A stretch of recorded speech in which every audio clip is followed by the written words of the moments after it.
ये देखें, अब देखें अब बारिश हो रही है और मैंने अपने मोबाइल को तो बचा लिया।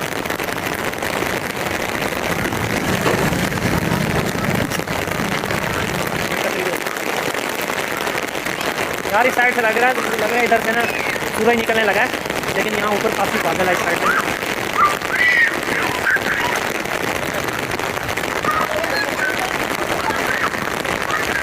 माशाल्लाह से यार आज हमारी तरफ काफ़ी बारिश हो गई है, काफ़ी माहौल जो है ना ठंडा हो गया है और हमारे पिजन्स और हमारे जानवर जो है ना काफ़ी हैप्पी हो गए होंगे। काफ़ी गर्मी जो है ना उनकी कम हो गई होगी। बहुत शदीद गर्मी थी हमारे शहर में यार, बारिश हो ही नहीं रही थी। जब से गर्मियाँ स्टार्ट हुई हैं ये पहली बारिश है।